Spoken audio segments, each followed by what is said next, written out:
Alright, hello there, and welcome to another Starfield video. So today, on November 5th, we got the new patch notes. So there's a beta patch, basically, that will be added to Steam, and then it will be, it'll come about in around 2 weeks' time on the live server, so anybody who's playing on Xbox, or PC Game Pass, or basically Steam without the update. So there's some small fixes, but some ones that I think we should go over anyway. So if we scroll down, so Starfield's latest update contains fixes for multiple quests, performance improvements such as reintroduction of the uncapped frame rate option on Series X, and more. So read the full notes below if you want to. Oh, whoops, apologize. Not used to use mouse with this stuff. So if you want to basically get into this beta version on Steam, you open your Steam library, navigate Starfield, right-click on Starfield properties, click betas. You know how to do that. So general performance and stability improvements. The uncapped frame rate option is available again for Series X users. The message of the day now displays more consistently on the Xbox. Addressed an issue where some console commands did not disable certain achievements. Shattered space will now show ownership correctly for Steam users. So gameplay, the Annihilator particle damage over time effect no longer triggers companion reactions. So I thought they fixed this one. That was an interesting one. So originally the Annihilator particle beam, occasionally enemy or friendlies would get kind of hit with it, and it didn't really do much. But it could sometimes hit NPCs and basically annoy them.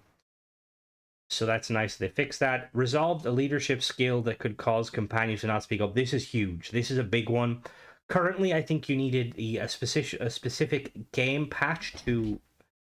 I think it was like either the unofficial patch or the. I think it was the unofficial patch mod that basically fixed this. So this, for anyone wondering, not only did this affect the base game where certain companions wouldn't talk, but it also it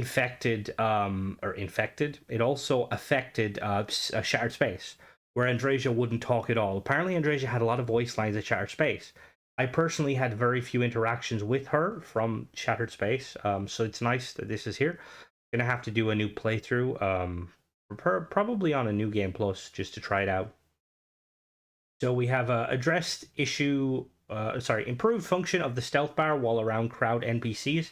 The crowd NPCs are basically the NPCs in the game that you see them. They don't have names, and they're just kind of like, they're basically set pieces. They're kind of like light NPCs in that they don't use the same amount of resources as a normal NPC, so it makes it easier on performance to have dozens, if not hundreds, of NPCs.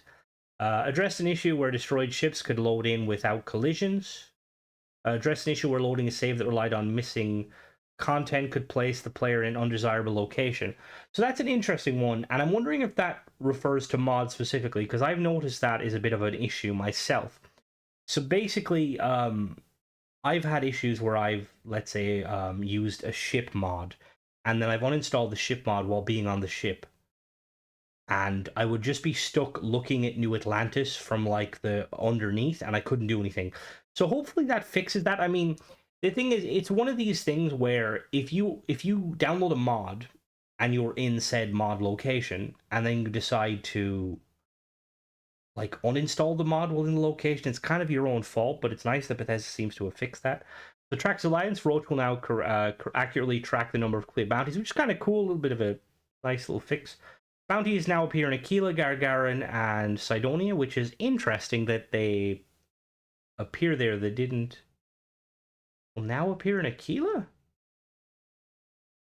They already. Did they not appear in Aquila? Interesting. I didn't know that. I thought they did. Fix an issue where the player could receive additional credits by extorting them and then killing them. I mean, is that an issue, though? Is that an issue? I don't think that's an issue, Bethesda. I think that's just you're gaming the system, you know? Like, I'm sure that in real life, there's probably some people that'd be like, you know, if that was a situation. Bounties now have a large variety of appearance. This is nice because originally there was only like 4 or 5 different variants. Bounty targets will now be removed after being dealt with and leaving the area. That's another cool one, just because they used to just kind of chill there. Extorting or bribing bounty is no longer a guaranteed success. Interesting. The Starjacker, the correct quest objective will display when the player boards the Junker watchdog. Legacy of the Fang, address an issue that could cause the key to no longer open the door if the player left the area. The duel, if the player attacks Danica and gets arrested, they're now able to speak with her afterwards to complete the quest. Scaled Citadel, Anasco's ID key is now flagged as a quest item. What remains? Address an issue where having certain creations installed could make the hatch on the Oracle non-interactable. What remains? The engineering access is now flagged as a quest item. A house divided, the door in the radiology center will stay unlocked during the quest. The player exits and returns. House divided, the player can now obtain a key from Madri after the quest is completed. Zealous overreach, fix an issue that could occur if the Varun zealots at the exterior of Shadow Base Epsilon were killed before receiving the quest. Zealous overreach addressed an issue that could prevent the player from speaking to Razma or Victor if the quest conflict and conviction is started at the same time. And Zealous overreach, a vortex will no longer spawn close enough to the interrogate to interrupt the negotiation scene.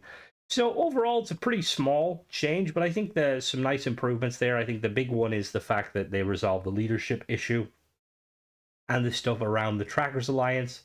I am excited in a way because whenever like they do a kind of a patch like this, like it makes me think that they're prepping for something more.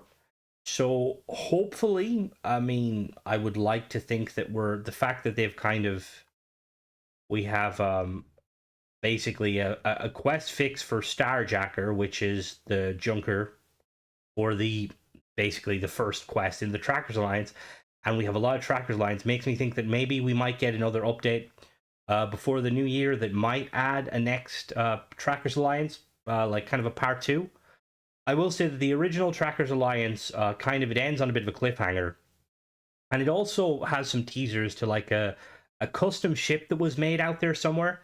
Now, obviously, I know a lot of people are going to be like, oh, Crimson, you know, the new Trackers Alliance stuff, if it comes out, it's going to be a paid mod. I don't really think so, personally. I think that after how Bethesda reacted to what is it called? Not the Jackal. Basically, the quest where you get the unique Arbor and Sniper, and you fight that one guy, and you get like a reskinned outfit. Like Bethesda basically said, like that they intended on it to be just a weapon pack, basically, and they added the quest as a kind of an extra thing. And it seems like they won't be doing that again. So I think that kind of tells us that going forward, the Trackers Alliance stuff will be just kind of added in. So yeah, so I'm hopeful. I mean, this is coming out the 5th of. At the 5th, so today basically the 5th of November. So 14 days. Around the 20th, the 19th of November, we will get it in the live update. Hopefully, we might get another update before the new year is out. Potentially, like a cool little, like I said, a Trackers Alliance quest. I would be surprised if we don't, considering the effort they're putting into kind of fixing Tracker stuff. But yeah, obviously it could be nothing. But it's all speculation. But yeah, that's pretty much it. So as always, guys, thanks for watching, and don't forget to subscribe, and catch you in the next one. Bye bye.